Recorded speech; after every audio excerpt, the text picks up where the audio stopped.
Thank you for being here this week where we've been talking about walking on eggshells. And today I want to begin to wrap up our conversation on walking on eggshells together and just pull it all together and begin to understand how do we move beyond walking on eggshells, because that's the most important subject, right? But how do we begin to do that? How do we begin to move beyond walking on eggshells? Well, I wanted to share with you in my own life how I began that transformation. And towards the end of the video, I'm going to tell you how it impacted me at work, what it looked like afterwards, what it's looked like in my life, what it's looked like in so many areas of the result of not walking on eggshells anymore. But here's the thing, there's three things that have to happen for us to move beyond a space. One of them is awareness. We have to understand where we're at right now on the map and what's happening before we can move beyond it. So awareness is key. And then connection is the next important thing. We have to connect what's going on inside of us that is causing us to react and respond in the ways that we do. And then we have to connect to the fact that in our soul, we have wounds happening from earlier in our life. Whatever has caused those things, it might be something very simple or it might be something very big. And it isn't until we begin to connect and understand that those wounds are what actually cause us to react and respond the way that we are responding today, then we can begin the third level of connection with our own intuition that knows what's best for us in any moment, can lead us through healing, learning to trust ourselves more, and growing onto this better space. And I'm going to tell you how I did those things, how I connected with my intuition, how I saw that healing that needed done. And then the transformation is actually putting those things in action. I learned to respond differently in conversations. I learned to show up differently. And then because I was showing up differently, it caused the people around me to show up differently. I learned who to spend time with. I learned what people in my life are actually pushing me up to the next level and which people are pulling me down. And from that, I began to make decisions about my life, how I wanted my space around me to look, and who I wanted in that space. And I began to own what I liked and what I didn't like, what served me and what didn't serve me, and began to create my world from that space. And instead of being a victim and just kind of soaking in this feeling sorry for myself, miserable space, I began to take actions to create change. And what did those actions look like? Well, one of those actions was realizing that the things that other people said to me that I maybe had accepted as truth before was just their opinion. And I could choose not to listen to that opinion. But even a bigger problem for me than the things other people said to me was the things I was saying to myself. Okay. And those seem very true and very real. But what I learned is that voice of the mind inside of our head is kind of like a little gremlin in there talking. And that gremlin isn't you. That gremlin is an aspect of you, but it is not the deep, inner, true you. It is not your soul that's come here for a beautiful purpose. It is an aspect of the mind that in most cases is trying to keep you safe and prevent you from harm in some ways. And what it's telling you may have worked at one point in time in your life, but I can guarantee you it's probably not working today, and you're probably accepting a lot of abuse from your own internal gremlin. So I learned how to shut that gremlin up, how to distinguish when is the gremlin talking, when is it, and what's the true voice of my own intuition. I learned to spot patterns. So I truly believe that we learn patterns early in our lives. We can also pick up new patterns along the way, but how you saw communication happening in your family, how you saw attention being given in your family, has probably established a lot of things for how you react and respond today. And when we can kind of rise above, kind of like take a helicopter view of those things that are happening in our world and see, okay, now I can become aware that when someone says something to me that feels like an accusation, I immediately respond from a defensive place. That is a pattern.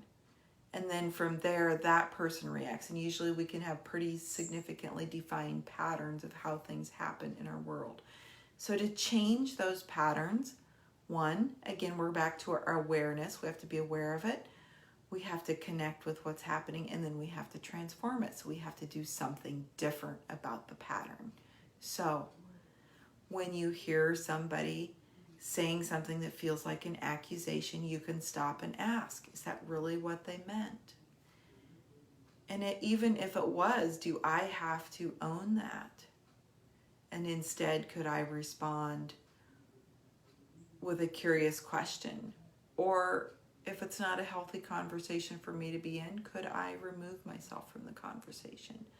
Those are ways that interrupt the pattern that's happening, and we begin then to create new and healthier patterns. I learned how to partner with my brain to create change, because what I learned is that everything that has gone into my brain so far, it's kind of like your cell phone and the apps that you use on your cell phone. So that app is designed to function one way, and that is our brain. We've given it a lot of instructions on how to function. But as we grow and are ready to expand in new ways, just like that app, as the developers continue to develop it, it has glitches. So the app might have glitches that then the programmers have to go in and reprogram. So you actually have to upgrade your app. My phone makes me upgrade my apps occasionally, and sometimes the app will completely quit working until I upgrade it. While your subconscious, your brain, your neural systems in your body are no different. Sometimes they have glitchy and faulty programs running. Those programs usually we learned again from how our interactions of people have been, our youth, different places. And we now have to learn how to upgrade our systems and our internal applications so that they function better and serve us better so that we can get better results. And I also learned to create with the end in mind. So I could look at a situation, I could look at a conversation that unfolded that I knew I didn't like it, and I could then begin to imagine, how do I want that conversation to look instead? And I could say, okay, if I want that conversation to look this way, what do I need to do? What steps do I need to do to make it look that way? Is there something I need to learn? Is there a new communication skill I need to learn? What's going to be helpful? What new belief do I need to put in place that will help that conversation unfold? So those are all the things where we're diving deep into the programming of the systems. So how did I learn all of these things? Did I figure it out all on my own because I was so intelligent and smart? Absolutely not.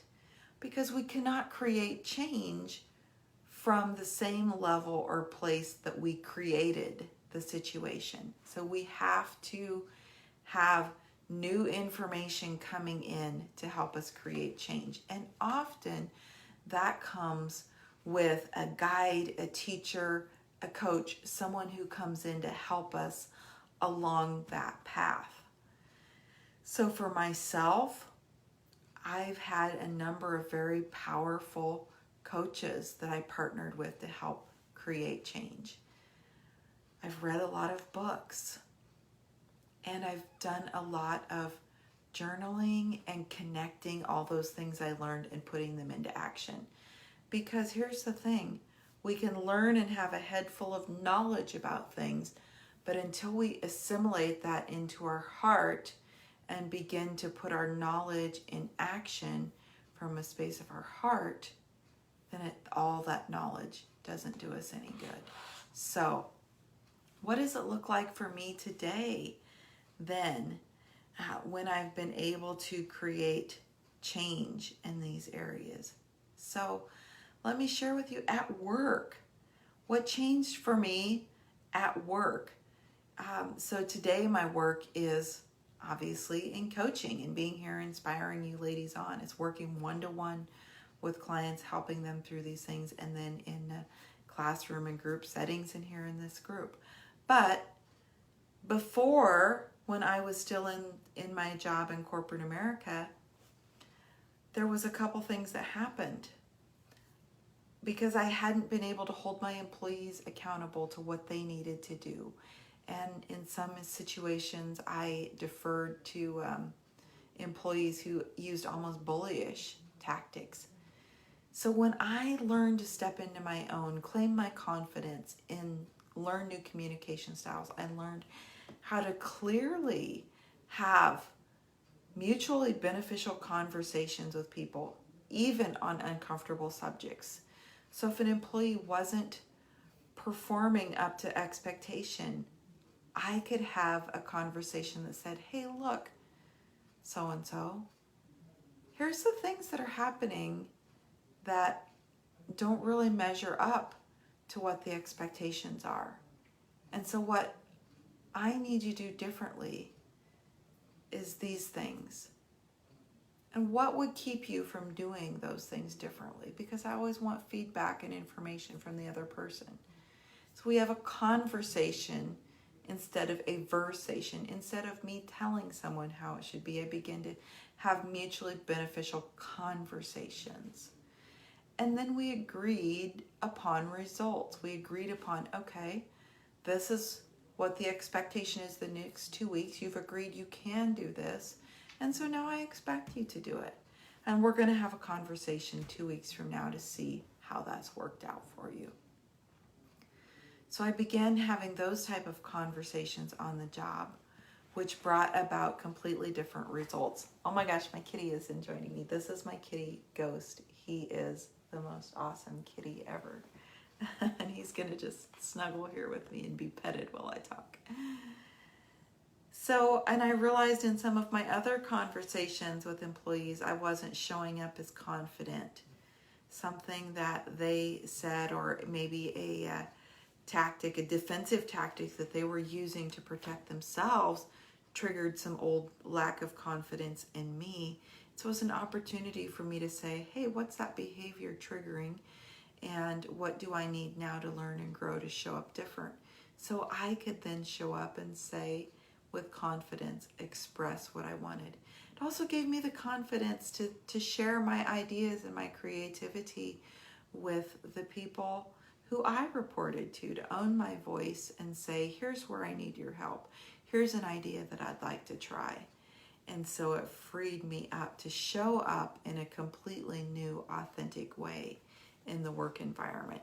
And that has set the stage for me to be here today, showing up at a completely new, authentic, really genuine space for you.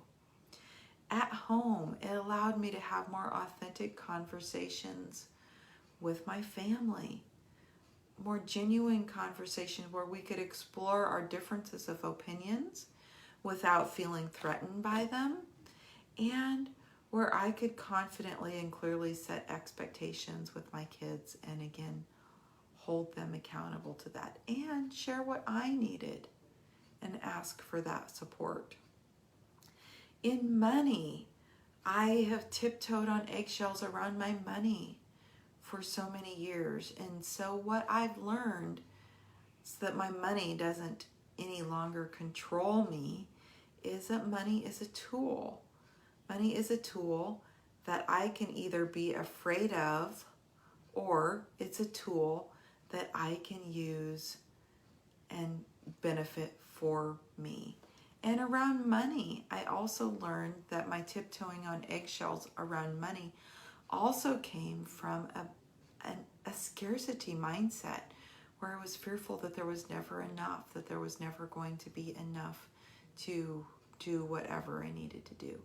And so owning that and then looking at how can I shift to a more abundant mindset. And we go through layers and stages of this.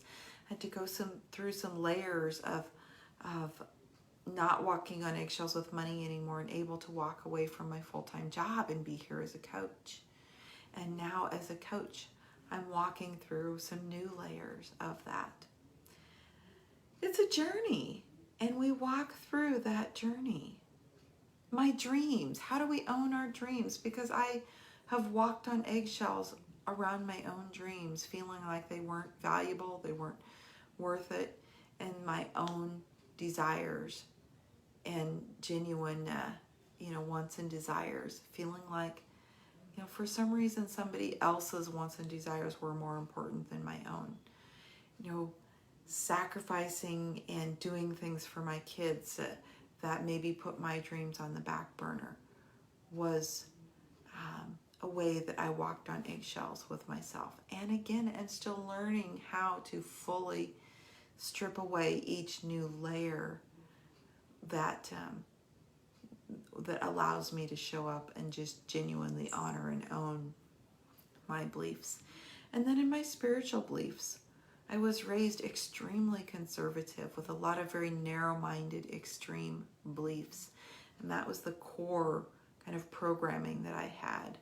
And there are some people in my life that still kind of embrace those core things, and fear of what they would say or do or think if I shared my new, more powerful beliefs kept me for a long time from sharing that. I powerfully believe in angels surrounding us and angels guiding and protecting us on each step of the journey. And so now I am able to more confidently own and show up and say those things and respect that other people have different opinions and viewpoints, but also respect that my opinion and viewpoint is valid. So those are some ways it's allowed me to dream. My dream is to be able to weave my work into travel on a broader scale, to be free, to be, in a warm climate during winter, and to travel to see beautiful places that I want to go.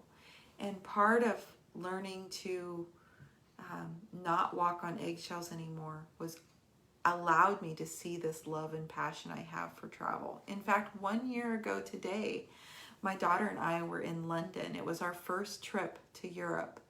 And a year ago today, we were on the London Eye, getting this completely new perspective of London and a continent that we had never been on before. And, we shared 3 weeks of travel throughout Europe. So, wow, that's a lot that we covered here in this short amount of time. And I want to say, are you ready to stop walking on eggshells? Are you ready to stop? Leave a comment below, an absolute affirmation. Yes, I'm ready to leave behind the walking on eggshells and grow fully and completely into new areas of my life and explore those. And if you are ready, wow, we're going to have some cool opportunities that I'm opening up this next week. And then the week after, we're going to have just some ongoing cool opportunities for you to really lean into this and have some transformation in your life. Okay, thanks for being here today, and I look forward to talking to you soon. Bye-bye.